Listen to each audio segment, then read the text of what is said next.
أعوذ بالله من الشيطان الرجيم. بسم الله الرحمن الرحيم.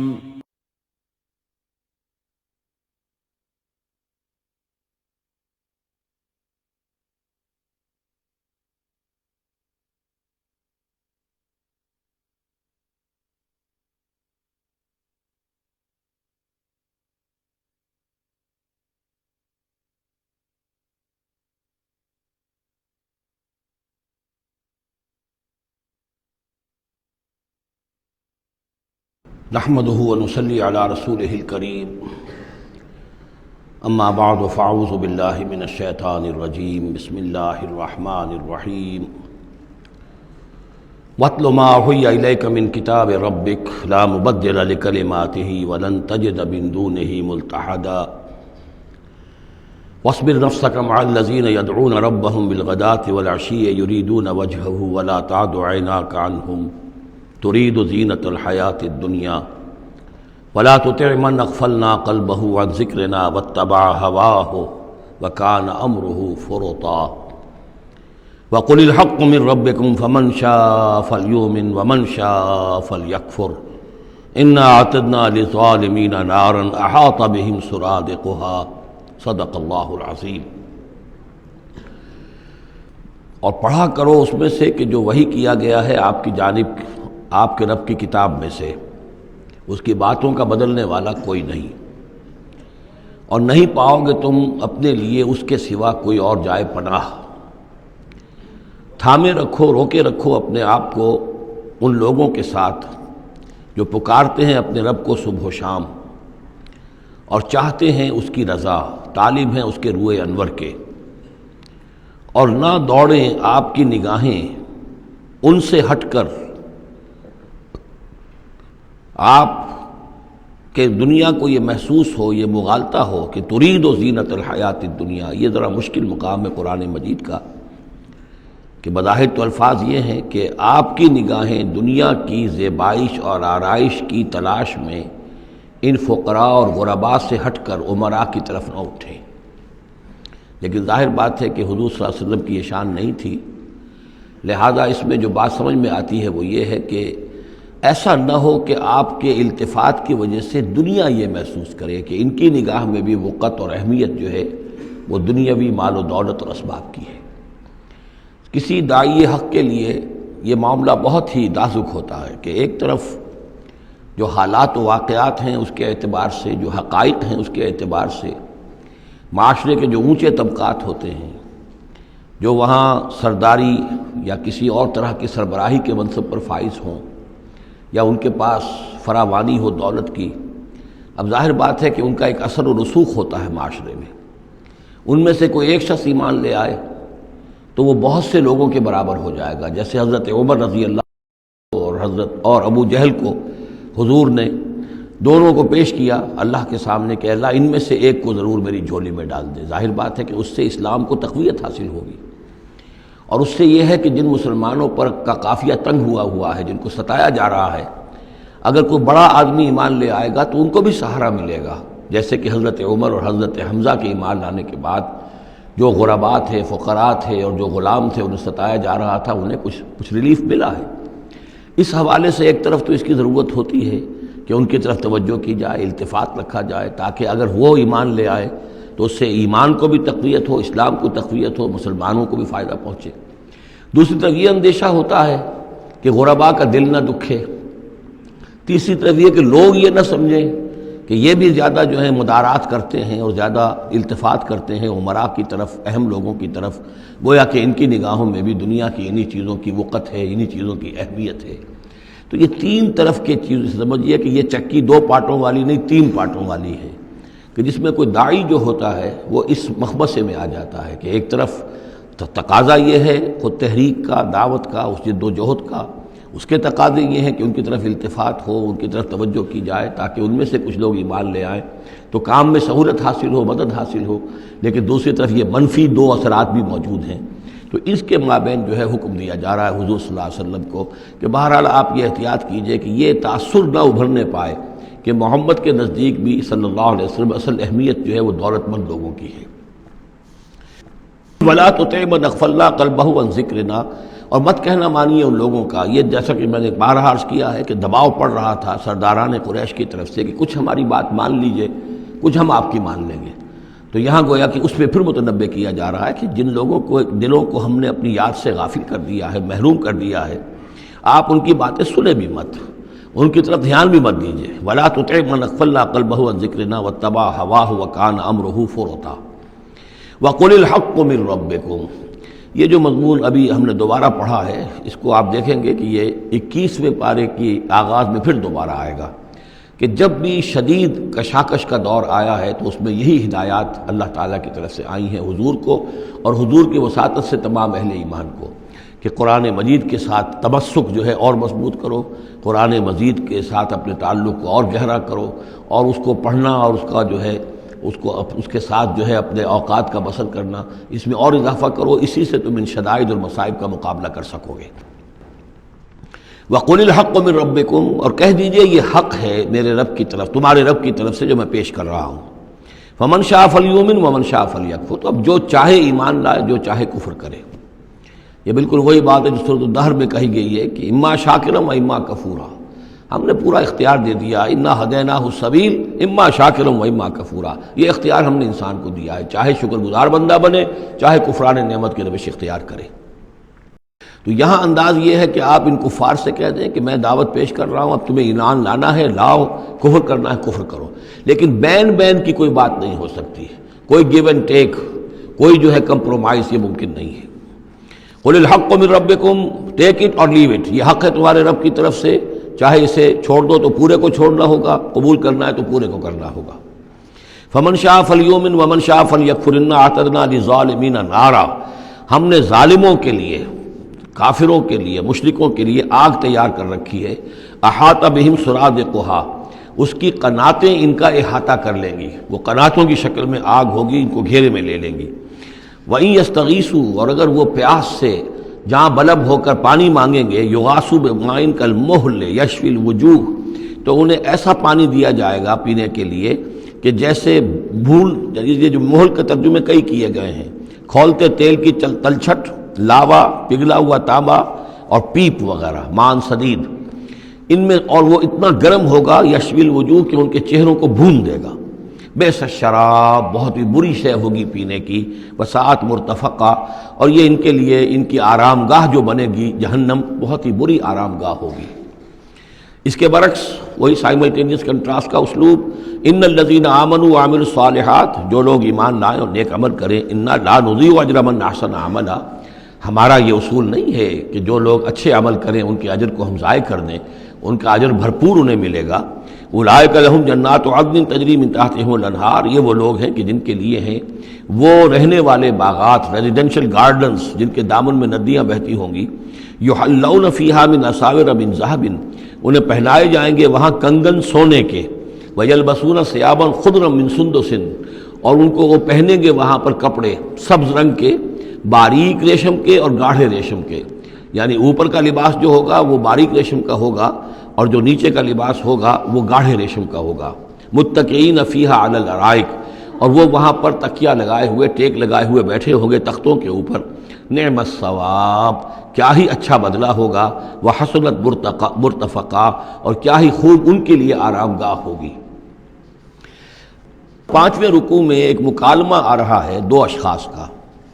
ایک شخص وہ ہے کہ جس کو اللہ نے دنیاوی نعمتیں جو بھی اس دور کی تھیں بھرپور دی ہیں، مادی وسائل بھرپور دے رکھے ہیں، اور وہ اس قدر اس کا معاملہ ٹھیک چل رہا ہے کہ ہوتے ہوتے اس کی نگاہ اب اللہ کی طرف سے ہٹ کر ان مادی اسباب و وسائل ہی پر جم گئی ہے، اس کا توکل اور اعتماد اسی پر قائم ہو گیا ہے۔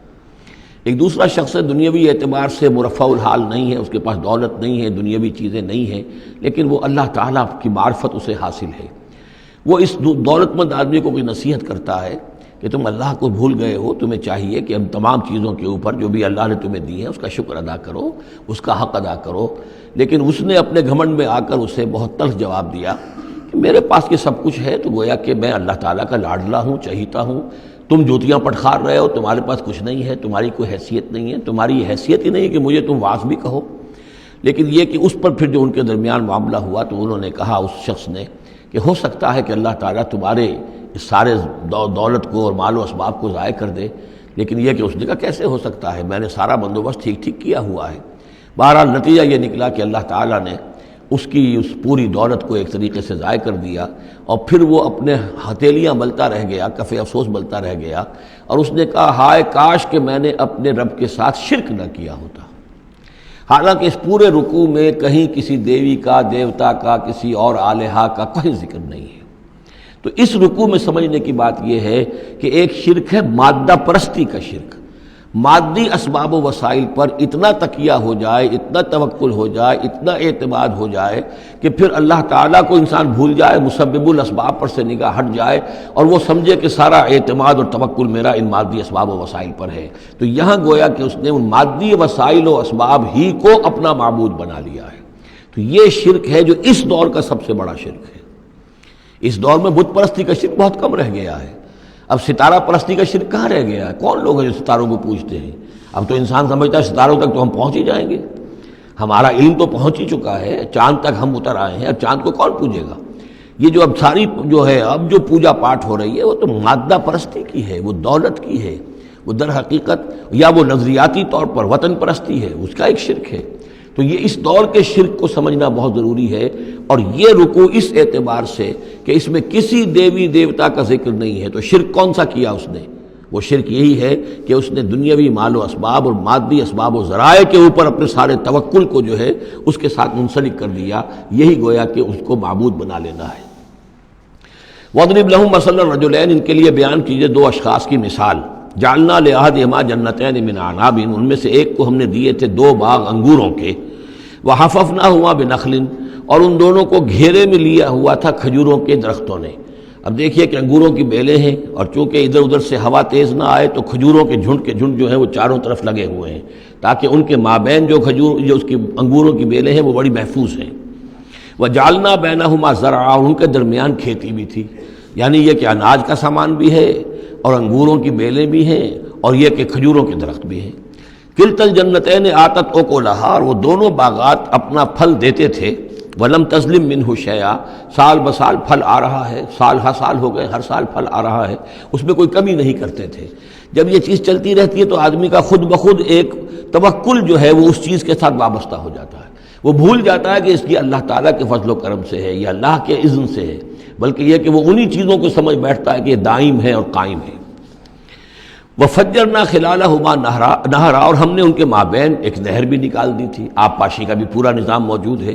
وَكَانَ لَهُ ثَمَرٌ، اور اس کے میوے بھی تھے، یعنی یہ بھی تھا کہ باغ جو ہے پھلا ہوا اس وقت، انگور بھی ہیں اور کھجور بھی جو ہے درخت جو ہیں لدے ہوئے ہیں۔ اور ایک اس کا مفہوم یہ بھی ہے میرے نزدیک جو زیادہ راجح ہے کہ اس کو اولاد بھی اللہ نے خوب دی تھی۔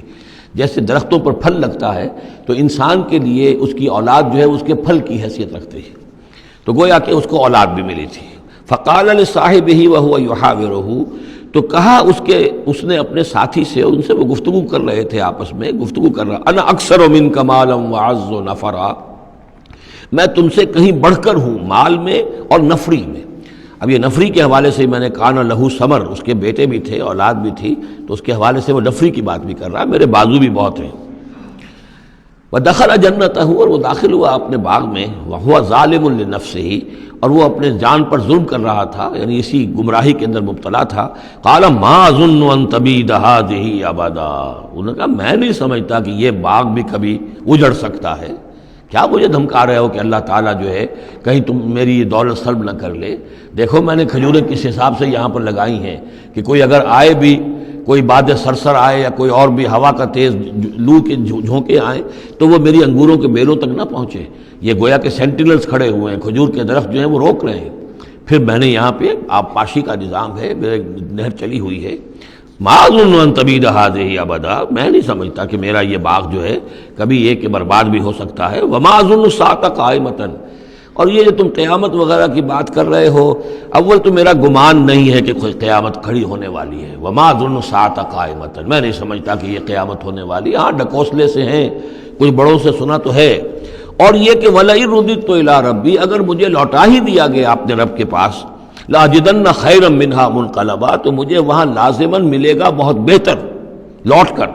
اب اس کے اندر ایک فلسفہ ہے ان کا کہ جب اللہ نے مجھے یہاں دیا، اللہ کے وہ منکر نہیں تھے، اللہ نے مجھے یہاں دیا ہے تو اس کا مطلب یہ کہ میں چہیتا ہوں، لاڈلا ہوں، یا اللہ نے مجھے کچھ صلاحیتیں دی ہیں، میں نے بڑی عمدہ پلاننگ کر کے باغ بنائے ہیں، سارا اس کا بندوبست کیا ہے، تو یہ میری جو صلاحیت ہے، یہ اللہ کی دی ہوئی جو میرے اندر ہے، یہ جو خیر ہے، یہ کہاں چلا جائے گا؟ آخرت میں بھی مجھے پھر ملے گا اور اس سے بہتر ملے گا، اور تم جیسے یہاں جوتیاں پٹخار رہے ہو ایسے وہاں پٹخارو گے۔ وَلَئِن رُدِدتُّ إِلَىٰ رَبِّي، اگر بالفرض ہو ہی گیا ایسا، لوٹا ہی دیا گیا میں اپنے رب کی طرف، لَأَجِدَنَّ خَيْرًا مِّنْهَا مُنقَلَبًا، تو اس سے بھی بہتر مجھے وہاں پر ملے گا۔ قال لَهُ صَاحِبُهُ، اب اس اللہ کے بندے نے جو نیک بندہ تھا کہا اس سے، اس کے ساتھی نے، وَهُوَ يُحَاوِرُهُ، اور ان سے گفتگو کر رہا تھا، أَكَفَرْتَ بِالَّذِي خَلَقَكَ مِن تُرَابٍ، کیا تو نے کفر کیا اس ہستی کا جس نے تجھے مٹی سے بنایا، ثم من نطفہ، پھر پانی کی گندے پانی کی بوند سے بنایا، ثم سواک رجلا، پھر تجھے ایک پورا انسان بنا کر کھڑا کر دیا۔ اب یہاں اور تجھے کفر کون سا کیا؟ یعنی یہ کہ وہ رب مان رہا ہے اللہ کو، اور رب کے ساتھ اس نے کسی اور کا ذکر نہیں کیا ہے۔ مطلب یہ کہ آخرت کا انکار در حقیقت اللہ کا انکار ہے۔ اگر تم آخرت کے بارے میں جو کہہ رہے ہو کہ نہیں میں نہیں سمجھتا کہ یہ کوئی ہونے والی بات ہے، تو چاہے تم اللہ کو اقرار کر رہے ہو، لیکن حقیقت میں اگر آخرت کو نہیں مانتے تو گویا کہ اللہ کا انکار ہے۔ لیکن هو اللہ ربی، لیکن جہاں تک میرا معاملہ ہے، میں نے تو اللہ کو اپنا رب مانا ہوا ہے، وہی میرا مالک ہے، آقا ہے، ولا اشرک بربی احدا، اور میں اپنے رب کے ساتھ کسی کو شریک نہیں ٹھہراتا۔ ولولا اذ دخلت جنتک قلت ما شاء اللہ، اور کیوں نہ ایسا ہوا کہ اللہ کے بندے جب تو اپنے باغ میں داخل ہوا، تو نے باغ دیکھا پھلا ہوا ہے، ہرا بھرا ہے، ہر طرف منظر جو ہے بڑا دل خوشکن منظر ہے، تو کہتا ما شاء اللہ۔ یہ پھر وہی مجلسی کلمہ آ گیا جس میں توحید کوٹ کوٹ کر بھری ہوئی ہے، ماشاء اللہ، یہ جو اللہ نے چاہا، جو اللہ نے چاہا، یہ سب اس کے فضل و کرم سے ہے۔ لا قوت الا باللہ، کوئی طاقت نہیں ہے اللہ کے سوا۔ اگر اللہ کی طرف سے یہ بات نہ ہوتی تو میرے اندر کوئی صلاحیت نہیں تھی، اللہ ہی کی ہے در حقیقت، یہ دین ہے اسی کی عطا ہے۔ ان ترن انا اقل منک مالا و ولدا، اگر تم دیکھ رہے ہو کہ میں تم سے کم ہوں مال میں بھی اور اولاد میں بھی، فعسى ربی ان یؤتینی خیرا من جنتک، تو مجھے تو اپنے رب کے بارے میں یہ یقین ہے کہ وہ جب چاہے مجھے تیرے باغ سے بہتر باغ دے سکتا ہے، وَيُرْسِلَ عَلَيْهَا حُسْبَانًا، اور تیرے باغ کے اوپر وہ کوئی اوپر سے کوئی لو کا جھونکا ایسا بھیج سکتا ہے، من السماء، آسمان سے، فَتُصْبِحَ صَعِيدًا زَلَقًا، کہ یہ پورا باغ جو ہے یہ جو ایک ایسا چٹیل میدان ہو کر رہ جائے کہ یہاں کوئی درخت رہے نہ بیلے رہے۔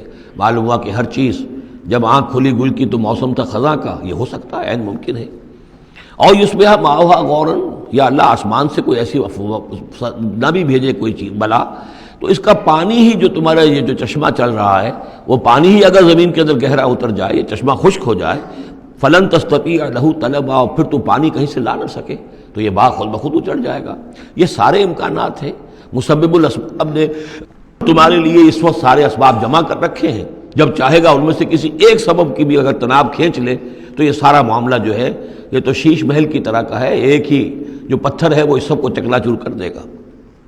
وَأُحِيطَ بِثَمَرِهِ، معلوم ہوتا کہ وہ بہت ہی کوئی اللہ کا پہنچا ہوا شخص تھا، جو اللہ کا دوست تھا، اور اس کا دل دکھایا اس شخص نے، جس کو تانا دیا اسے انا خیر من کہ انا اکثر منک مالا و ولدا، تو اس حوالے سے اس کا دل دکھا ہے۔ اور یہ جان لیجئے کہ کسی اللہ والے کا من عادى لی ولیا فاذنته للحرب، تو ایک حدیث قدسی ہے، جو شخص میرے کسی ولی کے ساتھ دشمنی کرے پھر میری طرف سے اس کے خلاف اعلان جنگ ہے۔ تو اس نے چونکہ یہ دل دکھایا ہے، اور فارسی کا ایک شعر بھی بڑا مزیدار ہے کہ ہیچ قوم را خدا رسوا نہ کرد، تا دلے صاحب دلے نامد میں درد، کسی صاحب دل کے دل کو ٹھیس لگتی ہے، درد اس کے اندر پیدا ہو جاتا ہے، صاحب دل ہو، اللہ کی محبت اس کے دل میں ہو اور اسے ٹھیس پہنچے، تو تا دلے صاحب دلے نامد میں درد، ہیچ قوم را خدا رسوا نہ کر، قومیں بڑی رسوا ہو جاتی ہیں کسی ایک اللہ والے کی کہ دل جو ہے اس کی دل کو اگر تکلیف پہنچے۔ تو وَأُحِيطَ بِثَمَرِهِ، اس کا سارا ثمر سمیٹ لیا گیا، اللہ تعالیٰ نے جو کچھ اس کو دیا تھا وہ سلب کر لیا، باغ بھی ختم ہوا، اولاد بھی ختم ہوئی۔ فَأَصْبَحَ يُقَلِّبُ كَفَّيْهِ عَلَىٰ مَا أَنفَقَ فِيهَا، تو وہ رہ گیا اپنے ہاتھوں کو ملتا ہوا، اپنی ہتھیلیوں کو ملتا ہوا، جسے ہم کہتے ہیں کف افسوس ملنا۔ یقلب کفیہ علی ما انفق فیہا، جو کچھ اس نے خرچ کیا تھا، انویسٹ کیا تھا، محنت کی تھی، کتنا عرصہ لگا تھا اس باغ کے پلاننگ میں، باغ کو اس نے لگایا تھا، کہاں کہاں سے پودے لایا ہوگا، ما انفق فیہا وہی خاویۃ علی عروشہا، اور وہ باغ جو ہے گرا پڑا ہوا تھا اپنی چھتریاں کے اوپر، کیونکہ جو انگور کی بیلیں ہوتی ہیں وہ ٹٹیاں ہوتی ہیں، چھتریاں ہوتی ہیں، وہ سب اوندھی پڑی ہیں۔ وَيَقُولُ يَا لَيْتَنِي لَمْ أُشْرِكْ بِرَبِّي أَحَدًا، اور اس وقت وہ کہہ رہا تھا ہائے میری شامت، کیا کاش کہ میں نے اپنے رب کے ساتھ شرک نہ کیا ہوتا۔ اب یہ کون سا شرک ہے؟ اس گفتگو کے اندر کہیں کسی دیوی کا، دیوتا کا، کسی کا ذکر نہیں ہے، کسی کی شفاعت کا ذکر نہیں ہے۔ یہ ہے ہمارا آج کا نقشہ مادہ پرستی کا، آج کی ہماری ذہنیت جو ہے پوری کی پوری اس رکوع کے اندر موجود ہے۔ وَلَمْ تَكُنْ لَهُ فِئَةٌ يَنْصُرُونَهُ، اور نہ ہوئی پھر اس کی کوئی جماعت، کوئی اس کی فوج ہوتی جو اس کی مدد کرتی من دون اللہ، اللہ کے مقابلے میں۔ وَمَا كَانَ مُنْتَصِرًا، اور نہ ہی وہ اس قابل تھا کہ کسی سے انتقام لے۔ کس سے انتقام لے؟ سارا فیصلہ تو اللہ کی طرف سے ہوا ہے۔ هُنَالِكَ الْوَلَایَةُ لِلَّهِ الْحَقِّ، یہاں تو حکومت اور اختیار کل کا کل اللہ ہی کے لیے ہے، سچے اللہ کے لیے جو الحق ہے۔ یہ ولایا ہے واو کے زبر کے ساتھ۔ والی کہتے ہیں حاکم کو، مالک کو والی، والی سے ولایا بنتا ہے۔ ولی کہتے ہیں دوست، پشت پناہ، اور اس سے ولایا بنتا ہے، ولایت باہمی۔ اللہ ولی الذین آمنوا یخرجہم من الظلمات الی النور، اور الا ان اولیاء اللہ لا خوف علیہم ولا هم یحزنون، یہ ولایت ہے واو کے زیر کے ساتھ۔ اور والی ہونا کسی کا، فلاں ملک کا والی فلاں تھا، یعنی وہاں کا حکمران تھا، بادشاہ تھا، تو یہاں کی بادشاہی، یہاں کا اختیار، ہنالک الولایۃ للہ الحق، کل ولایت اللہ ہی کے ہاتھ میں ہے۔ ہوا خیر ثوابا و خیر عقبا، یقیناً وہی بہتر ہے انعام دینے والا، اور وہی بہتر ہے نتیجے کے اعتبار سے، عاقبت کے اعتبار سے۔ وَاضْرِبْ لَهُم مَثَلَ الْحَیَاةِ الدُّنْیَا، اور ان کے لیے ذرا بیان کیجئے ایک مثال دنیا کی زندگی کے لیے۔ کَمَاءٍ أَنزَلْنَاهُ مِنَ السَّمَاءِ، جیسے پانی کہ ہم نے اتارا آسمان سے، فاختلط بہ نبات الارض، اس کے ساتھ رل مل کر زمین کا جو سبزہ ہے وہ نکل آیا۔ فاصبح حشیما تذروہ الریاح، اب یہ ایک لمبی بات ہے جسے مختصر کیا گیا کہ پھر کچھ عرصے کے بعد وہ سبزہ جو ہے وہ زرد پڑ جاتا ہے، پھر دھوپ کے اندر سوکھ کر پیلا ہو گیا، پھر چورا چورا ہو گیا، پھر وہ چٹیل زمین کی زمین رہ گئی۔ تو زندگی کا یوں سمجھیے کہ جیسے فصل لے لیجئے، کھیت کے اندر آپ نے بیج ڈالے ہیں، ہل چلایا ہے، پانی دیا ہے، اب فصل ہے، لہرا رہی ہے، ہریاول ہے، بڑا دل خوش کن منظر ہے۔ کچھ دنوں کے بعد اسی فصل کے اوپر جو زردی آ جاتی ہے، پھر وہ پک گئی ہے، اس کے بعد وہ کٹ جاتی ہے، کٹنے کے بعد پھر وہی منظر وہی ہے، وہی ویران منظر ہے، اور کہیں کہیں جو ہے وہ جو بھی توڑی کے تن کے کچھ پڑے ہوئے ہیں، اللہ اللہ خیر صلی اللہ۔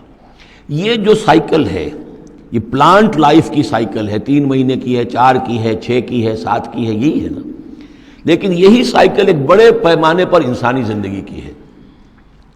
ایک بچہ پیدا ہوا، اس وقت جو ہے بڑی خوشیاں منائی گئیں، پھر وہ بڑا جوان ہوا، قوی ہوا، طاقت والا ہوا، پھر اس کے اوپر ادھیڑ ابھر آ گئی، بال میں سفیدی آ گئی، چہرے پر جو ہے وہ جھریاں پڑنی شروع ہوئیں، اس کے بعد پھر اس پر موت وارد ہوئی، پھر اسے قبر میں اتار دیا گیا، وہ مٹی سے تھا اور مٹی میں جا کر مل گیا۔ ایک ہی سپین ایک چل رہا ہے، سائیکل چل رہا ہے۔ یہ انسانی زندگی کا سائیکل ہے، اور یہ جو نباتاتی زندگی کا سائیکل ہے، فرق اس میں کچھ نہیں ہے۔ اوپر سے پانی آیا اور زمین کا سبزہ نکل آیا، اوپر سے روح آئی ہے، اور ہمارے یہ اجساد اس زمین سے نکلے ہوئے ہیں، ان دونوں نے مل کر ہمیں اس حیات دنیاوی کی ایک شکل دے دی ہے۔ روح اوپر سے آئی ہے، زمینی شے نہیں ہے۔ بولے روح من امر ربی، اور یہ کہ زمینی طور پر جو بھی کچھ ہے، جو نظام ہے یہاں کا، اس میں یہ ہمارا جسم بنتا ہے اپنے ماؤں کے پیٹوں میں، اور پھر یہ روح کے ساتھ مل کر اس دنیا کی زندگی کے اندر ایک جو ہے ایک وقفہ امتحان جو ہے اس کو بسر کر رہا ہے۔ وَاضْرِبْ لَهُم مَثَلَ الْحَیَاةِ الدُّنْیَا، ان کے لیے دنیا کی زندگی کی مثال بھی بیان کیجئے، کَمَاءٍ أَنزَلْنَاهُ مِنَ السَّمَاءِ، جیسے کہ پانی جو ہم نے اتارا آسمان سے، فاختلط بہ نبات الارض، تو پھر اس کے ساتھ سبزہ جو ہے زمین کا رل مل کر نکل آیا، فاصبح حشیما، پھر وہ ہو گیا چورا چورا، تذروہ الریاح، کہ جنہیں ہوائیں لیے اڑتی ہیں، اڑتی پھر رہی ہیں۔ وَكَانَ اللَّهُ عَلَىٰ كُلِّ شَيْءٍ مُقْتَدِرًا، اور یہ اللہ تعالیٰ جو ہے ہر شے پر قادر ہے، اس کے لیے جیسے یہ سائیکل چل رہا ہے تمہارا نباتاتی، ایسے ہی حیواناتی ہے، ایسا ہی تمہارا انسانی زندگی کا ہے۔ المال والبنون زینت الحیات الدنیا، یہ زینت کا لفظ 3 مرتبہ اس صورت میں آیا ہے، اور یہ اس کا عمود ہے، میں بتا چکا ہوں آپ کو۔ انا جعلنا ما علی الارض زینۃ لہا لنبلوہم ایہم احسن عملا، پھر آیا ترید و زینت الحیات الدنیا. اے نبی دیکھیے کہیں لوگوں کو گمان نہ ہو کہ محمد بھی دنیا کی زندگی کی زیبائش اور آرائش ہی پر رجھے ہوئے ہیں. معاذ اللہ صلی اللہ علیہ وسلم.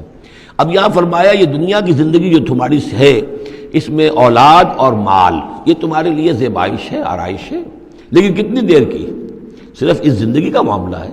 اسی کے لیے یہ ساز و سامان ہے جو برت لو گے. یہ رشتے جو ہیں یہ بھی یہاں ہی کے لیے ہیں. آخر میں تو ظاہر بات ہے کہ پھر جو ہے تمہیں اکیلے جا کر پیش ہونا اللہ کی عدالت میں. نہ کوئی باپ تمہارا ساتھ دے گا، نہ کوئی بیوی ساتھ دے گی، نہ کوئی بیٹا ساتھ دے گا. کلہم آتی ہے یوم القیامت فردا. اگلی سورہ جو ہے سورہ مریم، اس کے اندر یہ بات آ رہی ہے. اکیلے اکیلے جو ہے پھر وہ اپنا پورا محاسبہ جو ہے اس کو فیس کرنا ہے. المال والبنون زینت الحیات الدنیا. مال اور بیٹے یہ دنیا کی زندگی کی رونق ہے. والباقیات الصالحات، باقی رہنے والی تو نیکیاں ہیں. نیکی کوئی کمائی ہے اس 30 سال میں، 40 سال میں، 50 سال میں، تو ان کے لیے بقا ہے. مال کے لیے کوئی بقا نہیں ہے. الباقیات الصالحات خیر عند ربک ثواب و خیر عملا. وہ یقیناً بہتر ہیں تیرے رب کے نزدیک ثواب کے اعتبار سے، بدلے کے اعتبار سے بھی، اور توقع اور امید کے اعتبار سے. امید اگر کوئی لگانی ہے تو یہ مال اسباب سے نہ لگاؤ. امید اگر لگانی ہے تو اولاد سے نہ لگاؤ. امید لگانی ہے تو کوئی نیکی اگر ہے اور آخرت میں اس کا اجر و ثواب کی توقع ہے تو تمہارے لیے سہارا جو ہے اصل بننا چاہیے وہ. وَيَوْمَ نُسَيِّرُ الْجِبَالَ. اب یہ قیامت کا نقشہ کھینچا جا رہا ہے. اور جس دن کہ ہم چلائیں گے پہاڑوں کو، وَتَرَى الْأَرْضَ بَارِزَةً، اور تم دیکھو گے کہ زمین بالکل ننگی ہو گئی ہے. کوئی اونچائی نہیں رہی، کوئی نیچائی نہیں رہی، کوئی اونچ نہیں، کوئی ٹیڑھ نہیں، کچھ نہیں، سیدھی چٹیل. پہاڑ چل جائیں گے تو ظاہر بات ہے کہ یہ اونچائیاں ختم ہو جائیں گی. وَحَشَرْنَاهُمْ، اور ہم ان سب کو جمع کریں گے. وَلَمْ نُغَادِرْ مِنْهُمْ أَحَدًا، اور ان میں سے ایک کو نہیں چھوڑیں گے. کوئی بھی نسل انسانی کا جو حضرت آدم سے لے کر اور قیامت کے آخری ساعت تک جو لوگ بھی پیدا ہوں گے سب کے سب موجود ہوں گے. وَعُرِضُوا عَلَىٰ رَبِّكَ صَفًّا، اور وہ پیش کیے جائیں گے اپنے رب کے سامنے صفیں باندھے ہوئے. لَقَدْ جِئْتُمُونَا كَمَا خَلَقْنَاكُمْ أَوَّلَ مَرَّةٍ، یہ پہلے بھی مضمون آ چکا ہے. آ گئے ہونا ہمارے پاس جیسے کہ ہم نے پیدا کیا تھا پہلی مرتبہ. پہلی مرتبہ کب؟ عالم ارواح میں. وہ اکٹھے تھے سب کے سب. بعد میں جو دنیا میں پیدائش ہماری ہوئی ہے یہ تخلیق ہے دوسری مرتبہ. یہ زمینی تخلیق کے ساتھ روح کو جوڑ کر جو ہے یہ ہمارا در حقیقت یہ تخلیق ثانی ہے. تخلیق اول جو ہے وہ تو ہماری ارواح کی شکل میں ہوئی، اور وہی شکل میں تھی کہ آدم سے لے کر اگر کل دنیا کی زندگی 15,000 برس ہو فرض کیجئے آدم کے بعد سے لے کر قیامت تک، تو 15,000 برس تک جتنے انسان نسل آدم میں پیدا ہوئے بیک وقت وہ موجود تھے اس وقت بھی، اور بیک وقت موجود ہوں گے قیامت کے میدان میں بھی.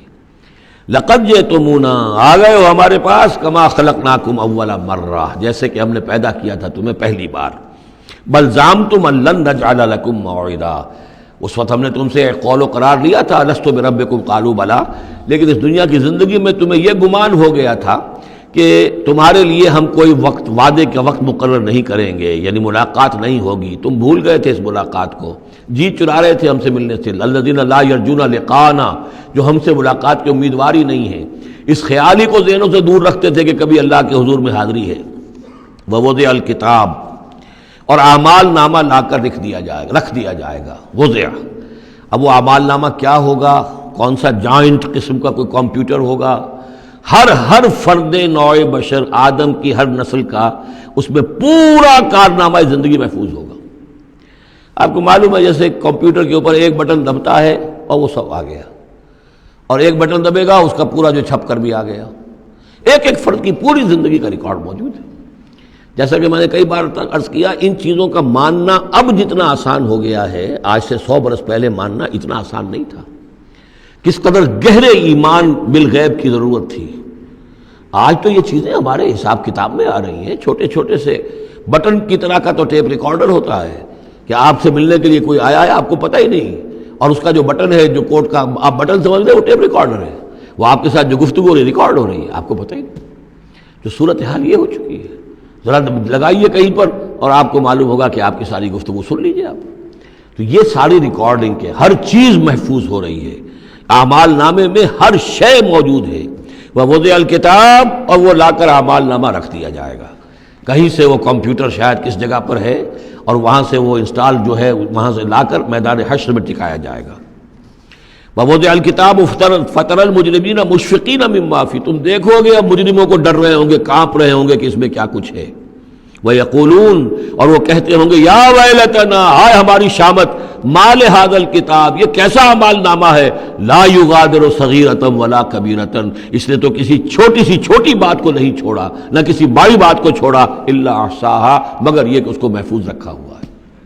اس نے تو مائنیوٹس ڈیٹیلز کو بھی اومٹ نہیں کیا ہے. کیسا ہی اعمال نامہ، ما لہذا الکتاب لا یغادر صغیرۃ ولا کبیرۃ الا احصاها ووجدوا ما عملوا حاضرا، ما عملوا، اور وہ پائیں گے جو بھی عمل انہوں نے کیا ہوگا اسے موجود. ولا یظلم ربک احدا، تیرا رب کسی پر ظلم نہیں کرے گا. یہ تمہارے اپنے اعمال ہیں. اب دیکھیے یہاں 6 رکوع ختم ہوئے، 7واں رکوع شروع ہو رہا ہے، اور 7ویں رکوع کی پہلی آیت سورہ بنی اسرائیل میں بھی یہی تھی، وَإِذْ قُلْنَا لِلْمَلَائِكَةِ اسْجُدُوا لِآدَمَ فَسَجَدُوا إِلَّا إِبْلِيسَ. بالکل ٹھیک درمیان میں سورہ بنی اسرائیل میں بھی 12 رکوع اس کے ہیں، 12 رکوع اس کے ہیں. سورہ بنی اسرائیل کی 111 آیات ہے، سورہ کہف کی 110 آیت ہے. یعنی یوں سمجھیے کہ نہایت حسین، متوازن، ہر اعتبار سے بہت ہی خوبصورت جوڑا ہے. اس کی نسبت زوجیت جو ہے اس سورہ بنی اسرائیل اور سورہ کہف کی بہت نمایاں ہے. میری ایک کتاب ہے، وہ اس میں آخری جو ہے اسی پر بحث ہے، قرآن حکیم کی صورتوں کا اجمالی تجزیہ، جس میں کہ اس کی نسبت زوجیت کو میں نے بڑی تفصیل کے ساتھ، اگرچہ بڑی اختصار ہے لیکن جامعیت کے ساتھ بیان کر دیا ہے. وَإِذْ قُلْنَا لِلْمَلَائِكَةِ اسْجُدُوا لِآدَمَ فَسَجَدُوا إِلَّا إِبْلِيسَ، اور جو یاد کرو جب کہ ہم نے کہا تھا فرشتوں سے کہ جھکو آدم کے سامنے، سجدہ کرو آدم کو، تو ان سب نے سجدہ کیا لیکن نہیں کیا ابلیس نے. کانا من الجن، اب یہاں وہ حقیقت کھول دی گئی جو بقیہ 6 جگہوں پر نہیں ہے، وہ جنات میں سے تھا. فَفَسَقَ عَنْ أَمْرِ رَبِّهِ، فا یہاں پر اب علت کو ظاہر کر رہا ہے. فرشتہ کبھی بھی اللہ کے حکم سے سرتابی نہیں کرتا، فرشتہ اللہ کے حکم کی نافرمانی نہیں کرتا. یفعلون ما یؤمرون لا یعصون اللہ ما امرهم. تو یہ جو نافرمانی اس نے کی ہے اس کی وجہ یہ ہے کہ وہ فرشتوں میں سے نہیں تھا، جنات میں سے تھا. کان من الجن ففسق عن امر ربہ، تو اس نے وہ نکل بھاگا اپنے رب کے حکم سے، یہ نافرمانی کی اپنے رب کے فرمان کی. افتتخذونہ وذریتہ اولیاء من دونی، تو سوچو اے اولاد آدم، کیا تم اس کو اپنا ولی بناتے ہو اور اس کی نسل کو، اس کی اولاد کو، اس کے چیلوں چاٹوں کو، اس کے ایجنٹوں کو، ان سے دوستیاں گاٹتے ہو، من دونی، مجھے چھوڑ کر. میں تمہارا خیر خواہ، میں نے تمہارے سامنے سارے فرشتوں کو جھکوا دیا، میں نے تمہیں خلافت عرضی عطا فرمائی، تم میری کریشن کا ماسٹر پیس، کلائمیکس، اور تم بدبختو، تم نے مجھے چھوڑ کر دوست بنایا اس شیطان لعین کو اور اس کے ایجنٹوں کو اور اس کی اولاد کو، چاہے وہ اس کے ایجنٹ جو ہیں وہ اس کے صلب سے ہیں، اس کی اولاد سے ہیں، اور یا یہ کہ انسانوں میں سے ہیں. افتتخذونہ وذریتہ اولیاء من دونی، کیا تم اسے اور اس کے اولیاء اور اس کی نسل کے لوگوں کو، اس کی اولاد کو ولی بنا رہے ہو مجھے چھوڑ کر. وہم لکم عدو، جبکہ فی الواقع وہ تمہارے دشمن ہیں. بئس للظالمین بدلا، کتنا برا بدل ہے کہ جو ان ظالموں نے اپنے لیے اختیار کیا ہے. اللہ کو چھوڑ کر ان کی رفاقت، اللہ کی دوستی چھوڑ کر اس شیطان لعین کی دوستی. ما اشہدتہم خلق السماوات والارض ولا خلق انفسہم، میں نے تو ان جنات کو نہ تو انہیں شہید بنایا تھا آسمان اور زمین کی تخلیق کا، اور نہ ان کے اپنی تخلیق کا. وما کنت متخذ المضلین عضدا، اور میں ایسے بہکانے والوں کو اپنا مددگار نہیں بنایا کرتا. یہ جو تم نے ان کو میرے برابر بنا دیا، اس کو مجھے چھوڑ کر انہیں ولی بنا لیا، ان کی دوستی کر رہے ہو، تو آسمان کی اور زمین کی تخلیق میں، بلکہ خود ان کی تخلیق میں وہ کوئی اس کے شاہد نہیں ہے. وَيَوْمَ يَقُولُ نَادُوا شُرَكَائِيَ الَّذِينَ زَعَمْتُمْ، اور جس دن کہ اللہ کہے گا کہ پکارو ذرا میرے ان شرکاء کو جن کا تمہیں زعم ہو گیا تھا، تمہیں گمان تھا کہ وہ میرے شریک ہیں. فَدَعُوهُمْ، تو وہ پکاریں گے ان کو. فَلَمْ يَسْتَجِيبُوا لَهُمْ، تو وہ انہیں کوئی جواب نہیں دیں گے. وَجَعَلْنَا بَيْنَهُمْ مَوْبِقًا، اور ان کے درمیان ہم ہلاکت والی گھاٹی حائل کر دیں گے، خلیج حائل کر دیں گے، کہ وہ جو شرکاء چاہے اولیاء اللہ ہی ہوں اور چاہے وہ انبیاء ہوں اور چاہے فرشتے ہوں، لیکن وہ کہ خلیج حائل ہوگی ہلاکت کی، وہ ان کی مدد کے لیے یا ان کی بات سن کر ان کی سفارش کرنے کے لیے نہیں آ سکیں گے. وَرَأَى الْمُجْرِمُونَ النَّارَ، اور مجرمین جو ہیں، ظالم، گناہ گار، کافر، وہ دیکھیں گے آگ کو کہ اب یہ ہے جس میں ہمیں جھونکا جانا ہے. فَظَنُّوا أَنَّهُمْ وَاقِعُوهَا، اور انہیں یقین ہو جائے گا کہ اب وہ اس میں ڈال دیے جائیں گے. وَلَمْ يَجِدُوا عَنْهَا مَصْرِفًا، اور وہ نہیں پائیں گے اس سے کہیں بھی بھاگنے کی کوئی جگہ، اس سے انحراف کی کوئی راستہ. وَلَقَدْ صَرَّفْنَا فِي هَذَا الْقُرْآنِ لِلنَّاسِ مِنْ كُلِّ مَثَلٍ، یہ آیت جو کہ تو سورہ بنی اسرائیل میں بھی آیت نمبر 89 ہے، وہاں یہاں یہ آیت 54 ہے، لیکن فرق کیا ہے؟ وہاں ہے وَلَقَدْ صَرَّفْنَا فِي هَذَا الْقُرْآنِ مِنْ كُلِّ مَثَلٍ، وَلَقَدْ صَرَّفْنَا فِي الْقُرْآنِ، وہاں ذرا الفاظ کا تھوڑا سا فرق ہے، وَكَانَ الْإِنسَانُ أَكْثَرَ شَيْءٍ جَدَلًا، ہم نے اس قرآن میں کل مثالیں پیدا جو بیان کر دی ہیں لوگوں کی ہدایت کے لیے، لیکن یہ کہ وہاں ہے فَأَبَى أَكْثَرُ النَّاسِ إِلَّا كَفُورًا، لیکن اکثر لوگ جو ہیں وہ کفران نعمت ہی پر اڑے رہتے ہیں۔ یہاں فرمایا وَكَانَ الْإِنسَانُ أَكْثَرَ شَيْءٍ جَدَلًا، لیکن انسان جو ہے تمام مخلوقات سے بڑھ کر ہے جھگڑالو۔ وَمَا مَنَعَ النَّاسَ أَن يُؤْمِنُوا، یہ الفاظ بھی جو کہ تو سورہ بنی اسرائیل میں بھی آئے تھے۔ وَمَا مَنَعَ النَّاسَ أَن يُؤْمِنُوا آیت نمبر 94 ہے یہ وہاں، وَمَا مَنَعَ النَّاسَ أَن يُؤْمِنُوا إِذْ جَاءَهُمُ الْهُدَىٰ وَيَسْتَغْفِرُوا رَبَّهُمْ، اور نہیں روکا لوگوں نے کو ایمان لانے سے جبکہ ان کے پاس ہدایت آ گئی کہ وہ استغفار کرتے اپنے رب سے، إِلَّا أَن تَأْتِيَهُمْ سُنَّةُ الْأَوَّلِينَ، وہاں آیا ہے إِلَّا أَن قَالُوا أَبْعَثَ اللَّهُ بَشَرًا رَسُولًا، کہ ان کو ایمان سے روکنے والی ان کا یہ خیال تھا کہ کیا اللہ تعالیٰ نے انسان کو رسول بنا کر بھیجا ہے۔ یہاں فرمایا الا ان تاتیہم سنت الاولین، ان کو جو روکا گیا ہے وما منع الناس ان یؤمنوا اذ جاءهم الہدی، یہ جو رک گئے ہیں جب ہدایت ان کے پاس آ گئی کہ ایمان نہیں لا رہے اور استغفار نہیں کر رہے، الا ان تاتیہم سنت الاولین، مگر یہ کہ ان پر آ کر رہے گی اب وہی جو پہلو کا جو انجام ہوا تھا وہی ان کے اوپر بھی مسلط ہوگا، او یاتیہم العذاب قبلا، یا یہ کہ عذاب ان کے سامنے آ جائے گا۔ وما نرسل المرسلین الا مبشرین ومنذرین، یہاں پہ جمع کے صیغے میں آ رہا ہے، سورہ بنی اسرائیل میں واحد کے صیغے میں آیا تھا آخری رکوع میں، وما ارسلناک الا مبشرا ونذیرا، اور ہم نے نہیں بھیجا ہے محمد آپ کو مگر مبشر اور نذیر بنا کر۔ یہاں جمع کے صیغے میں وما نرسل المرسلین الا مبشرین ومنذرین ویجادل الذین کفروا بالباطل، اور یہ کافر جو ہیں یہ جھگڑتے ہیں کفر اور بالباطل، جھوٹ کے لیے، جھوٹ کی طرف سے، لیدحضوا بہ الحق، تاکہ اس کے ذریعے سے حق کو بچلا دیں، حق کو ٹلا دیں، حق کو شکست دے دیں۔ یہ جھگڑ رہے ہیں، دلیل بازی کر رہے ہیں، مناظرے کر رہے ہیں، کٹ حجتیاں کر رہے ہیں۔ وَيُجَادِلُ الَّذِينَ كَفَرُوا بِالْبَاطِلِ لِيُدْحِضُوا بِهِ الْحَقَّ وَاتَّخَذُوا آيَاتِي وَمَا أُنذِرُوا هُزُوًا، اور انہوں نے میری آیات کو اور جو انہیں انذار کیا گیا، خبردار کیا گیا، اس کو ہنسی مذاق اور ٹھٹھا بنا لیا ہے۔ وَمَنْ أَظْلَمُ مِمَّنْ ذُكِّرَ بِآيَاتِ رَبِّهِ، اس شخص سے بڑھ کر ظالم کون ہوگا جسے اس کے رب کی آیات کے ذریعے سے نصیحت کی جائے، یاد دہانی کرائی جائے، فَأَعْرَضَ عَنْهَا، پھر بھی وہ اعراض کرے ان آیات الہیہ سے، وَنَسِیَ مَا قَدَّمَتْ يَدَاهُ، اور بھول جائے کہ اس کے دونوں ہاتھوں نے آگے کیا بھیجا ہوا ہے، کیا کرتوت ہے جو بھیجے ہوئے ہیں۔ اگر تو ایمان لے آتا، ان آیات سے استفادہ کرتا، اپنے کیے پر پچھتاتا، توبہ کرتا، اس دنیا ہی میں اپنے سابقہ گناہوں کی اللہ تعالیٰ سے معافی لے کر جاتا۔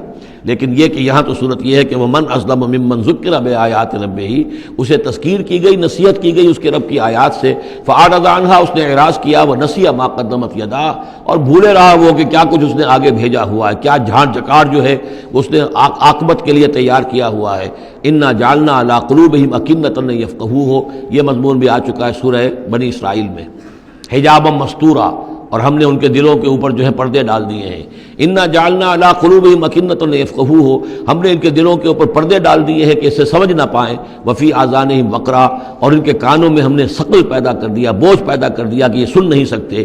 وان تدعوہم الی الہدی، اور اگر آپ پکاریں گے انہیں ہدایت کی طرف دعوت دیں گے، فلن یہتدوا اذا ابدا، تو یہ کبھی بھی ہدایت پانے والے نہیں ہیں۔ یعنی اب ان کے دلوں پر مہر لگ چکی ہے، اب اللہ تعالیٰ کا وہ جو قانون ہے ہدایت و ضلالت کا، اس کی جو آخری دفعہ ہے وہ ان کے اوپر لگ چکی ہے، ان کے اوپر اپلائی ہو چکی ہے۔ وَرَبُّكَ الْغَفُورُ ذُو الرَّحْمَةِ، اور آپ کا رب جو ہے بہت بخشنے والا ہے، بہت رحمت والا ہے۔ لَوْ يُؤَاخِذُهُم بِمَا كَسَبُوا لَعَجَّلَ لَهُمُ الْعَذَابَ، اگر وہ جو کچھ بھی ان کی کمائیاں ہیں، جو کرتوت ہیں، ان کے اوپر فوراً مواخذہ کر لیتا تو بہت جلدی ان کو عذاب جو ہے بھیج دیتا۔ اس سے پہلے آ چکا ہے، پھر زمین کے اوپر تو کوئی ایک انسان بھی باقی نہ رہتا اگر فوری طور پر انسان کو جو ہے سزا دے دی جائے۔ لَعَجَّلَ لَهُمُ الْعَذَابَ، تو اللہ تعالیٰ یقیناً بہت جلدی دے دیتا ان کو عذاب۔ بل لَهُم مَوْعِدٌ، نہیں، ان کے لیے ایک وقت ہے، وعدے کا وقت ہے جو معین ہے۔ لَن يَجِدُوا مِن دُونِهِ مَوْعِلًا، وہ اس سے کہیں سرکنے کی جگہ نہیں پائیں گے۔ جب وہ اجل آ جائے گی، جب وہ موعد آ جائے گا، جو وعدے کا وقت آ جائے گا، پھر جیسے پہلے ہم پڑھ چکے لا يستقدمون ولا يستاخرون، نہ اب آگے جا سکیں گے نہ پیچھے۔ وَتِلْكَ الْقُرَىٰ أَهْلَكْنَاهُمْ لَمَّا ظَلَمُوا، اور یہ وہ بستیاں ہیں جن کا کہ ذکر ہم قرآن مجید میں بار بار کر چکے ہیں. یہ احقاف کے اندر جو لوگ آباد تھے، اور یہ جو حجر میں لوگ تھے، اصحاب الایکا تھے، وہ عمورہ اور صدوم کی بستیاں تھیں. وَتِلْكَ الْقُرَىٰ أَهْلَكْنَاهُمْ لَمَّا ظَلَمُوا، ہم نے ان کے رہنے والوں کو ہلاک کیا جبکہ انہوں نے ظلم کی روش اختیار کی، شرک کی اور کفر کی روش اختیار کی. وَجَعَلْنَا لِمَهْلِكِهِمْ مَوْعِدًا، اور ان کی بھی ہلاکت اور بربادی کے لیے ہم نے ایک وعدے کا وقت معین کر دیا تھا. اس وقت معین سے پہلے عذاب ان پر بھی نہیں آ سکتا تھا. وَإِذْ قَالَ مُوسَىٰ لِفَتَاهُ لَا أَبْرَحُ حَتَّىٰ أَبْلُغَ مَجْمَعَ الْبَحْرَيْنِ أَوْ أَمْضِيَ حُقُبًا. اب یہ دو رکوع ہیں کہ جن میں حضرت موسیٰ علیہ السلام کے ایک سفر کا ذکر ہے. روایات میں جو بات معلوم ہوتی ہے، اور وہ اس قرآن مجید کے بیان کے ساتھ وہ چیز مطابقت رکھتی ہے، اس لیے بیان کر رہا ہوں کہ حضرت موسیٰ کو اللہ تعالیٰ نے حکم دیا کہ فلاں جگہ پر جاؤ اور وہاں تمہیں ہمارا ایک بندہ ملے گا، اور وہ بندہ جو ہے بہت صاحب علم ہے، کچھ عرصہ اس کے پاس رہو. ہو سکتا ہے کہ یہ حضرت موسیٰ علیہ السلام کا بھی ابتدائی دور ہو نبوت کا، اور جیسے کہ اللہ تعالیٰ نے ہمیں معلوم ہے روایات سے 3 برس تک جو حضور صلی اللہ علیہ وسلم کی تعلیم کا بندوبست کیا ہے، ایک فرشتہ جو ہے مستقل جو ہے آپ کے ساتھ رہا ہے. اسی طریقے سے شاید اللہ تعالیٰ نے کسی یا تو فرشتے کو، جسے ہم خضر کہہ دیتے ہیں، یہ بھی کوئی یقین کے ساتھ معلوم نہیں کہ وہ خضر علیہ السلام، قرآن میں ان کا نام نہیں ہے. یہ بھی رائے ہے کہ وہ فرشتے ہیں، یہ بھی رائے ہے کہ وہ انسانوں میں سے کوئی انسان ہے جن کو اللہ تعالیٰ نے بہت لمبی عمر دے دی ہے. جیسے جن کو دے رکھی ہے ایک ابلیس کو، تو انسانوں میں سے ایک اچھے اپنے نیک اور اپنے پسندیدہ اور برگزیدہ انسان کو بھی اس نے بہت بڑی عمر دے رکھی ہے، وہ حضرت خضر ہے. واللہ عالم، اس کے بارے میں کوئی تفصیل ہم نہیں جان سکتے. لیکن یہ کہ حضرت موسیٰ علیہ السلام سے کہیں کسی جگہ پر ان کو یہ خیال آ گیا کہ شاید اس وقت روئے ارضی پر سب سے زیادہ علم جو ہے اللہ تعالیٰ نے مجھے عطا کیا ہے. لیکن اس کے لیے پھر ذرا تعدیباً اور تربیتاً اور تعلیماً اب انہیں کہا گیا کہ فلاں ہمارا بندہ فلاں جگہ جاؤ، تمہاری ملاقات ہوگی، کچھ دیر اس کے پاس رہو اور دیکھو کہ وہ اس سے کیا حکمت تم سیکھ سکتے ہو. اب اس کے لیے حضرت موسیٰ نکلے ہیں اپنے نوجوان ساتھی خادم کے ساتھ، یوشع ابن نون ان کو ساتھ لے کر. وَإِذْ قَالَ مُوسَىٰ لِفَتَاهُ لَا أَبْرَحُ حَتَّىٰ أَبْلُغَ مَجْمَعَ الْبَحْرَيْنِ، اور جب کہا موسیٰ نے اپنے اس نوجوان ساتھی سے جن کا نام یوشع ابن نون ہے کہ میں نہیں باز آؤں گا یہاں تک کہ چلتا رہوں اور پہنچ جاؤں مجمع البحرین تک، جہاں پر کہ دونوں دریا مل جاتے ہیں، او امضی حقبا، یا پھر میں چلتا رہوں گا چاہے وہ مجھے سینکڑوں برس گزر جائیں، میں چلتا رہوں گا. بتایا گیا تھا مجمع البحرین پر وہ ملے گا، اور خاص نشانی اس کی بتا دی گئی تھی کہ ہمارا وہ بندہ وہاں ملے گا تمہیں. اب مجمع البحرین پر بھی اختلاف ہے. ایک کا تو خیال یہ ہے، وہ جو نقشہ میں نے آپ کو دکھایا تھا، کہ یہ جو ریڈ سی ہے، اس کی جو 2 کھاڑیاں ہو جاتی ہیں، تو ان کا جو مقام اتصال ہے گویا کہ وہاں بھیجا گیا کہ یہاں پر. لیکن صحیح رائے زیادہ جو ہے وہ یہ ہے کہ یہ جو دریائے نیل آتا ہے مصر میں، تو یہ سوڈان سے آتا ہے، تو 2 دریا مل کر یہ دریا بنتے ہیں، النیل الازرق اور النیل الابیض. ایک سفید رنگ کا پانی ہے اور ایک بھی نیلے رنگ کا پانی ہے. یہ نقشہ ہمیں بھی اٹک پر نظر آتا ہے. دریائے سندھ جو تربیلا سے نکل کر پانی آتا ہے وہ نیلے رنگ کا ہے، اور جو دریائے کابل کا پانی آ رہا ہوتا ہے مغرب سے، تو اس کا وہ پانی گدلا ہے. اور کافی دور تک پھر ہمیں نظر آتا ہے کہ یہ دریائے کابل کا پانی چل رہا ہے گدلے رنگ کا، اور یہ صاف صاف پانی جو ہے دریائے سندھ کا چل رہا ہے. تو اسی طرح کا معاملہ وہاں پر ہے. نیل جو ہے نیلا نیل اور سفید نیل، النیل الازرق اور النیل الابیض، وہاں پر پہنچے ہیں. کہیں یہ یوں سمجھیے خرطوم کے آس پاس. تو میں اب چلتا جاؤں گا. فلما بلغا مجمع بینہما، جب یہ پہنچ گئے اس دونوں دریاؤں کے ملنے کی جگہ پر، نسیا حوتہما، یہ بتا دیا گیا تھا کہ ایک جو مچھلی ہے تل کر اس کو ساتھ لے لینا تاکہ تمہارے وہ غذا کا کام بھی دے گی، اور اسی کو نشانی بنانا تھا اللہ نے بتانے کے لیے کہ کس جگہ پر وہ اس شخص سے ملاقات ہوگی. جب وہ پہنچے ان دونوں کی مجمع کے مقام پر، نسیا حوتہما، تو انہوں بھول گئے اپنی اس مچھلی کو. فاتخذ سبیلہ فی البحر سربا، اور وہ مچھلی جو ہے وہ زندہ ہو کر، حالانکہ بھنی ہوئی تھی تلی ہوئی تھی، وہ زندہ ہو کر اور اس نے وہ سرنگ سی بنا کر اور سمندر میں چلی گئی. فلما جاوزا، اب یہ نقشہ جو ہے یہ ان کے جو ساتھی تھے یوشع ابن نون، انہوں نے دیکھا ہے اپنی نگاہ سے کہ یہ معاملہ ہوا ہے، لیکن یہ کہ اس کا تذکرہ کرنا حضرت موسیٰ علیہ السلام سے بھول گئے. فلما جاوزا، جب وہ وہاں سے آگے نکل گئے، قال لفتاہ آتنا غداءنا، انہوں نے اپنے اس نوجوان ساتھی سے کہا، خادم سے، کہ بھائی ہمارا وہ کھانا لے آؤ، ناشتہ لے آؤ. لقد لقینا من سفرنا ھذا نصبا، اب ہمیں اس سفر سے کوئی تکان طاری ہو گئی ہے، ایگزاسشن ہو رہی ہے. اور یہاں یہ نقطہ بیان کیا ہے مفسرین نے کہ چونکہ اس اصل مقام سے آگے نکل آئے تھے اس لیے اب تکان ہوئی ہے، ورنہ جو مقام تک پہنچنا تھا وہاں تک انہیں تکان کا کوئی احساس نہیں ہوا۔ قال ارأیت اذ اوینا الی الصخرۃ، اس نوجوان نے یہ کہا خادم نے کہ آپ دیکھیے جب ہم اس چٹان کے پاس تھوڑی دیر کے لیے رکے تھے سستانے کے لیے، فإنی نسیت الحوت، تو میں اس مچھلی پر نگاہ رکھنا بھول گیا، اس کی حفاظت کرنا بھول گیا، وما انسانی الا الشیطان ان اذکرہ، اور شیطان نے مجھے بلائے رکھا کہ میں آپ سے ذکر بھی نہیں کر سکا، واتخذ سبیلہ فی البحر، وہ تو زندہ ہو کر اور اس نے اپنا راستہ بنایا اور سمندر میں اتر گئی یا دریا میں اتر گئی، عجبا، بہت عجیب یہ واقعہ تھا جو پیش آیا تھا۔ قال ذالک ما کنا نبغی، اب حضرت موسیٰ نے کہا اسی کے تو ہم تلاش میں تھے، یہی تو نشانی بتائی گئی تھی کہ یہاں پر، اب چلو واپس وہیں۔ فارتدا علی آثارہما قصصا، تو وہ اب لوٹے اپنے نقوش پا کو دیکھتے ہوئے، چونکہ وہیں پہنچنا ہے اب جہاں پر کہ وہ مچھلی جو ہے وہ زندہ ہو کر اور دریا میں اتر گئی تھی۔ فوجد عبدا من عبادنا، اب جو وہاں پہنچے تو پایا ہمارے بندوں میں سے ایک خاص بندے کو، آتیناہ رحمتا من عندنا، ہم نے اسے رحمت عطا کی تھی خاص اپنے پاس سے، وعلمناہ من لدنا علما، اور اسے علم سکھایا تھا خاص اپنے پاس سے۔ یہ علم لدنی ایک اصطلاح ہے جو یہیں سے لفظ اخذ کیا گیا ہے۔ ایک علم وہ ہے جو ہم سیکھتے ہیں، جو بھی پڑھتے ہیں سیکھتے ہیں، تفسیر پڑھی ہے، عربی پڑھی ہے، نحو پڑھی ہے، فقہ پڑھی ہے، یہ علم حاصل ہو رہا ہے، یا جیوگرافی پڑھی ہے، تاریخ پڑھی ہے۔ ایک وہ علم ہے جو اللہ کسی کے دل میں ڈال دیتا ہے بغیر کسی مادی طور پر دنیاوی اعتبار سے کسی تحصیل علم کی مشقت سے گزرے ہوئے، اس کو علم لدنی کہتے ہیں۔ لدن کہتے ہیں نزدیک، لدن اللہ، لدنی ہم نے اپنے پاس سے، اپنے خاص خزانہ فضل سے، خاص خزانہ فیض سے اسے علم عطا کیا تھا، ہم نے اسے رحمت بھی دی تھی، آتیناہ رحمۃ من عندنا وعلمناہ من لدنا علما۔ قال لہ موسیٰ، ان سے کہا موسیٰ نے، هل اتبعک، اگر آپ اجازت دیں تو میں کچھ عرصہ آپ کے ساتھ رہوں، علی ان تعلمنی مما علمت رشدا، لیکن اس لیے اس شرط کے ساتھ کہ آپ مجھے بھی سکھائیں کچھ جو آپ کو علم دیا گیا ہے اور جو بڑی سعادت مجھے اللہ نے بتایا ہے کہ آپ کو اللہ نے بڑا عقل، بڑی سمجھ بوجھ اور بڑی حکمت عطا کی ہے۔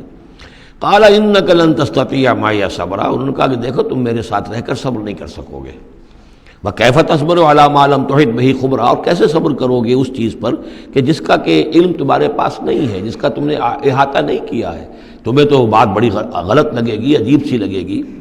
قال ستجدنی انشاءاللہ صابرا، حضرت موسیٰ نے کہا کہ نہیں انشاءاللہ آپ مجھے صابر پائیں گے، میں صبر کروں گا، ولا اعصی لک امرا، اور میں آپ کی کسی حکم کی خلاف ورزی نہیں کروں گا۔ اب دیکھیے یہاں انشاءاللہ صبر کے ساتھ تو آ گیا، ولا اعصی لک امرا، آپ کے حکم کی خلاف ورزی نہیں کروں گا، یہاں انشاءاللہ نہیں آیا ہے، اور اسی میں خلاف ورزی ہو گئی، یعنی یہ کہ انہوں نے جو حکم دیا تھا پھر اس کی وہ پابندی نہیں کر پائے۔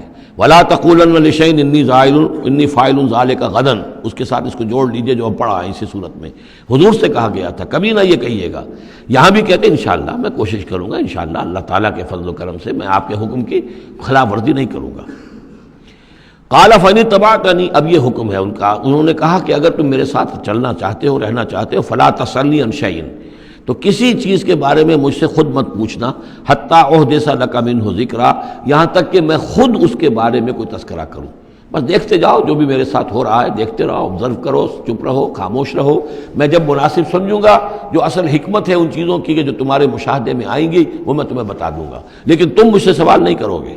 فانطلقا، اب وہ دونوں چلے، گویا کہ حضرت موسیٰ نے وہ بات مان لی۔ حتی اذا رکبا فی السفینۃ، یہاں تک کہ جب وہ دونوں سوار ہوئے کشتی میں، خرقہا، اب ان صاحب نے، یہ جو صاحب موسیٰ انہیں کہیں یا حضرت خضر کہیں، انہوں نے کشتی کا ایک تختہ اکھاڑ دیا۔ قال خرقتہا لتغرق اہلہا، اب حضرت موسیٰ علیہ السلام کہاں خاموش رہنے والے تھے، اتنا غلط کام کر رہے ہو، تم ساری اس کشتی کو ڈبونا چاہتے ہو، کیا تم نے توڑ ڈالا ہے، پھاڑ دیا ہے اس کشتی کو تاکہ غرق کر دو اس کے اندر جو سوار ہیں ان سب کو؟ لقد جئت شیئا امرا، یہ تو آپ نے ایک بہت غلط کام کیا، بہت بھاری ایک جرم ہے جو آپ سے سرزد ہوا ہے۔ قال الم اقل انک لن تستطیع معی صبرا، انہوں نے کہا کیا میں نے نہیں کہا تھا کہ تم میرے ساتھ صبر نہیں کر سکو گے؟ تو اصل بات سمجھ لیجئے وہ کیا ہے کہ دنیا میں جو ظاہر میں کوئی عمل ہو رہا ہوتا ہے ہم اس کو دیکھتے ہیں، اس کے پیچھے اللہ کی کیا مشیت کام کر رہی ہے وہ ہمیں نظر نہیں آتی۔ بظاہر کوئی شے ہمارے لیے بری ہے، اس کے پیچھے کوئی خیر آ رہا ہے، ہم اس بری چیز کو برا سمجھ کر اور وہ ہم جو ہے نالا و شیون کا معاملہ اختیار کر لیتے ہیں. عسیٰ ان تکرہوا شیئا وہو خیر لکم وعسیٰ ان تحبوا شیئا وہو شر لکم واللہ یعلم وانتم لا تعلمون.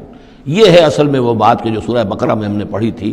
ہو سکتا ہے تم کسی چیز کو برا سمجھو جبکہ حقیقت میں وہ تمہارے لیے بہتر ہو، اور ہو سکتا ہے کہ تم کسی چیز کو اچھا سمجھو حقیقت میں تمہارے لیے وہ مضر ہو. اللہ جانتا تم نہیں جانتے. تو تفویض الامر ہونا چاہیے اللہ کی طرف. اے اللہ جو تجھے میرے لیے پسند ہے. لیکن یہ جو بھی فرشتے کر رہے ہوتے ہیں، اور ظاہر بات ہے یہ بھی ہو سکتا ہے فرشتے ہوں یا اولیاء اللہ میں سے کسی کی روح ہے، تو جیسا کہ شاہ ولی اللہ کا قول میں نے آپ کو سنایا ہے کہ وہ بھی ملائکہ کے طبقہ اسفل میں شامل ہو جاتے ہیں اور وہی اللہ تعالیٰ کے احکام کی جو ہے تنفیذ کرتے ہیں. تو یہ شرعی احکام نہیں ہے، یہ تکوینی احکام ہے. کسی کا بچہ جو ہے چھت کے اوپر سے گرا مر گیا، اب وہ تو چیخ رہا ہے، ماں بھی چیخ رہی ہے، بہن بھائی بھی چیخ رہے ہیں. اب کیا پتا کہ یہ بچہ جو ہے اگر بڑا ہو جاتا تو یہ ماں باپ کے لیے سوہان روح ہوتا. اللہ نے ان کے لیے خیر کیا ہے کہ اس بچے کو اس وقت لے لیا ہے، لیکن انہیں تو پتہ نہیں کہ آئندہ کیا ہونا تھا.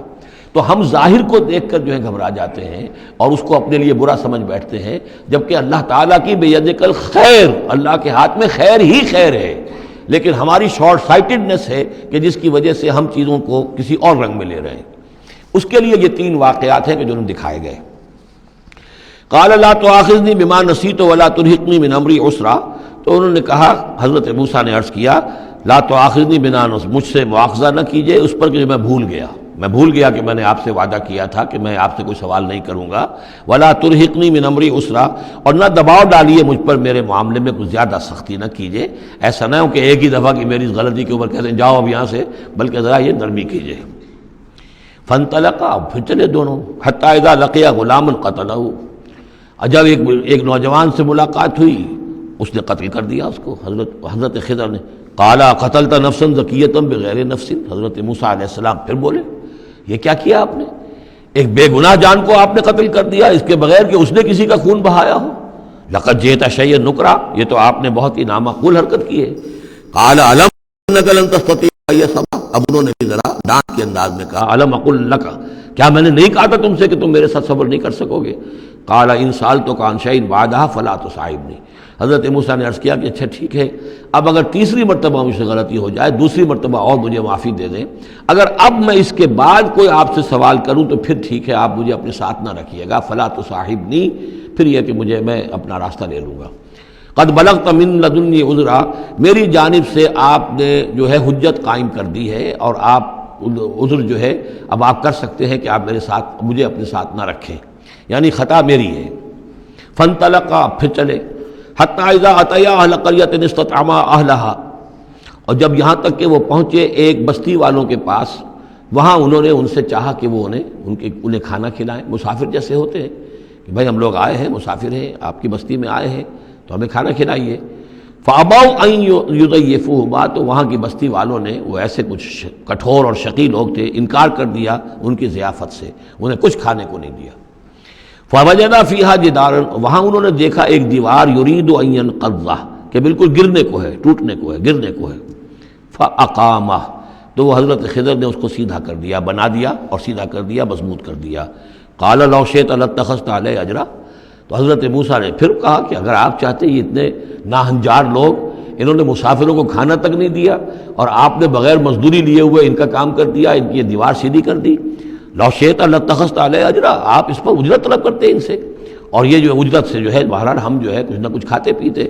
قال ھذا فراق بینی و بینک، کہ بس یہ اب میرے اور آپ کے درمیان اب علیحدگی کا وقت ہے. سأنبئک بتأویل ما لم تستطع علیہ صبرا، اب میں تمہیں بتائے دیتا ہوں اصل راز اور حقیقت ان چیزوں کا جس پر کہ آپ صبر نہ کر سکے.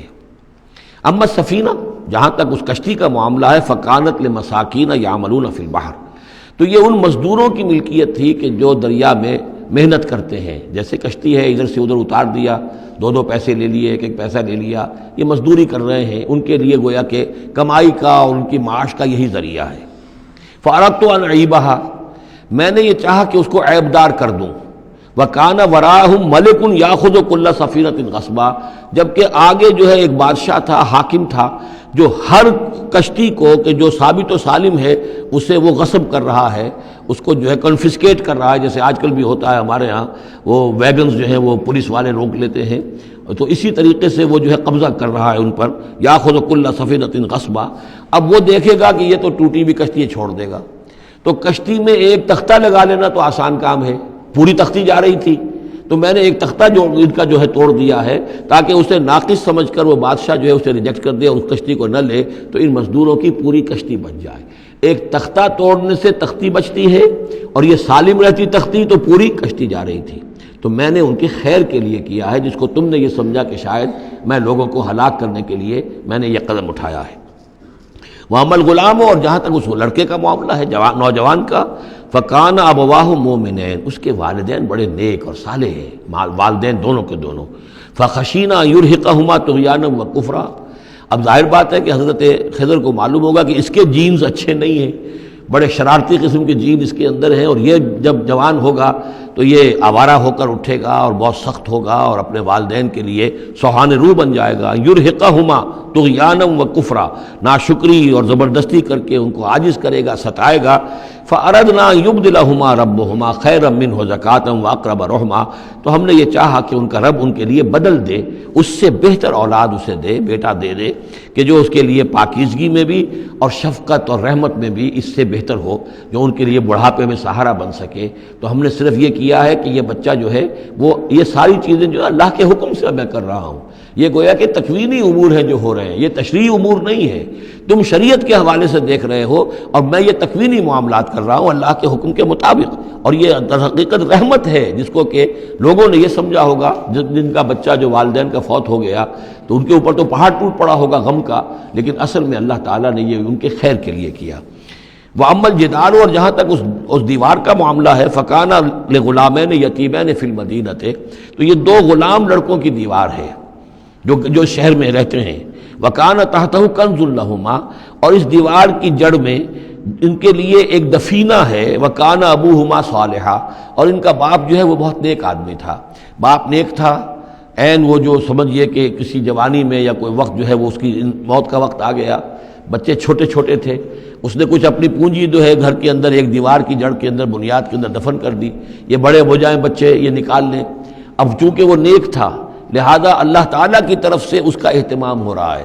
دیوار اگر اس وقت گر گئی ہوتی تو یہ خزانہ ظاہر ہو جاتا، اور ابھی وہ بچے جو ہیں وہ چھوٹے ہیں، تو لہذا یہ لوگ جو ہیں بستی والے کتنے ناہنجار ہیں جنہوں نے ہمیں کھانے کو نہیں دیا ہے، وہ کیا یتیموں کے اس مال کا لحاظ کریں گے؟ وہ سارا کا سارا اس مال کو قبضہ کر لیں گے۔ تو میں نے وہ دیوار بنا دی ہے۔ کان ابوہما صالحا، ان کا باپ بہت نیک آدمی تھا۔ فاراد ربک یبلغا اشدہما، تو آپ کے رب کا یہ فیصلہ ہوا کہ یہ دونوں بچے جو ہیں اپنی پوری جوانی کو، پختگی کو، بلوغت کو پہنچ جائیں، ویستخرجا کنزہما، اور پھر وہ اپنا خزانہ نکال لیں۔ رحمتا من ربک، یہ تینوں امور آپ کے رب کی رحمت کا منظر ہے۔ بظاہر جو بھی نظر آ رہا ہے، تو دنیا میں جو حالات و واقعات ہو رہے ہیں یہ حقیقت دنیا کے اعتبار سے ہم اس کے ظاہر کو دیکھتے ہیں، اور ظاہر کے حوالے سے ہی دل گرفتہ ہو گئے، رنجیدہ ہو گئے، نقصان ہو گیا، یہ ہو گیا۔ ہاں اے فلک پیر جواں تھا ابھی عارف، کیا تیرا بگڑتا جو نہ مرتا کوئی دن اور، مرثیوں پر مرثیے کہے جا رہے ہیں، یہ سب کچھ ہوتا ہے، لیکن یہ کہ یہ پتہ نہیں ہوتا کہ اللہ تعالیٰ کی طرف سے جو بھی ہے وہ خیر ہے، اسی میں بھلائی ہے۔ تو بندہ مومن کا کام کیا ہے؟ تفویض الامر الی اللہ، اپنے معاملات کو اللہ کے حوالے کر دے، راضی برضائے رب، جو اللہ کی طرف سے آیا کہ ہر چساقی ماریخت عین الطاف است، رحمتا من ربک، یہ سب کچھ رحمت تھا، رحمت ہے آپ کے رب کی طرف سے۔ وما فعلتہ عن امری، یہ میں نے اپنے جی سے نہیں کیا ہے، میرا فیصلہ نہیں ہے۔ یعنی یہ جو بھی تھے، چاہے فرشتے تھے اور چاہے کوئی نیک انسان ہے جنہیں اللہ نے بہت لمبی زندگی دے دی ہے، چاہے یہ کوئی روح ہے کہ جو انسانی شکل میں پھر آ گئی ہے، کہ جو اللہ تعالیٰ نے کسی ولی اللہ کی روح کو جو ہے وہ طویل زندگی دے رکھی ہے، کوئی بھی ہے، اس سے کوئی فرق واقع نہیں ہوتا، لیکن یہ کہ وہ در حقیقت کارکنان قضاء و قدر کی فوج میں ریکروٹ ہو گئے۔ وہ جو فیصلے کر رہے ہیں، جس کی تنفیذ کر رہے ہیں، اس کا شریعت سے تعلق نہیں ہے، وہ تکوینی امور ہیں اللہ تعالیٰ کے۔ ذالک تعویل ما لم تستطع علیہ صبرا، یہ ہے تعویل، یہ ہے اصل حقیقت، یہ ہے اصل راز ان چیزوں کا جس پر کہ اے موسیٰ تم صبر نہ کر پائے۔ اب اس کے بعد جو ایک رکوع میں واقعہ آ رہا ہے ذوالقرنین کا، تو جو بھی 1-2 منٹ ہمارے پاس ہے اس میں میں تھوڑی سی تمہید بیان کیے دیتا ہوں کہ تو ایک سوال یہ بھی تھا کہ ذوالقرنین کون ہے؟ یہ کون ہے؟ یہ سمجھیے کہ اس صدی تک، تقریباً 1300 برس تک ہمارے مفسرین ان کے علم میں نہیں تھا کہ کوئی اتنا بڑا بادشاہ ہو رہا ہو جتنا بڑے بادشاہ کا ذکر ابھی ذوالقرنین کے حوالے سے آئے گا۔ تو تو لہٰذا لوگوں نے یہ سمجھا عام طور پر کہ سکندر اعظم، یہی معلوم تھا سکندر بہت بڑا فاتح تھا، وہ مقدونیہ سے چلا یونان سے اور دریائے بیاس تک آ گیا، کتنا بڑا، تو اس کو، لیکن یہ کہ اس کی سیرت و کردار جو ہے جو سکندر کی معلوم ہے، اس کی کوئی مناسبت ذوالقرنین کے اس کردار سے نہیں ہے۔ ذوالقرنین اصل میں ایران کے بادشاہ تھے، اور ایران اس وقت دو ملکوں میں اوپر میں منقسم تھا۔ اب بھی اگر ابھی کبھی نقشہ دیکھیں گے تو ایک علاقہ جو ہے ایران کا وہ تو ہے جو خراسان کا حصہ ہے، جو اصل ایران ہے اس کو بھی یوں سمجھیے دو حصوں میں، ایک پارس پرانا کہلاتا تھا جس سے فارس کا لفظ بنا ہے، اور دوسرا مادہ تھا، میڈیا یا مادہ۔ تو یہ ایک شخص ایسے ابھرے کہ جنہوں نے ان دونوں کو ملا کر ایک حکومت بنایا، اور وہاں سے سلطنت ایران کا جو یوں سمجھیے کہ جو ان کا ایک سنہرا دور ہے، اور ان کی عظمت و سطوت جس کی کہ وہ بہت زیادہ جس پر فخر کرتے ہیں، اس لیے کہ ایرانی قوم بڑی نیشنلسٹ ہے، نسل پرست ہے، ان کے اندر اپنی تاریخ پر، اپنی روایات پر جو ہے وہ بہت ان کو فخر ہے۔ تو وہاں سے وہ دور شروع ہوا، اور انہوں نے پھر اس علامت میں کہ میں نے دو ملکوں کو جوڑ کر ایک بنایا ہے، اپنے تاج کے اندر دو سینگ لگا لیے تھے، اور وہ جو ہے ذوالقرنین یہ لقب ان کا ہو گیا تھا۔ اس کے حوالے سے سوال کیا گیا، اور اس کے بارے میں تفصیل جو اگلے رکوع میں آئے گی۔ بارک اللہ لی و لکم فی القرآن العظیم و نفعنی و ایاکم بالآیات والذکر الحکیم۔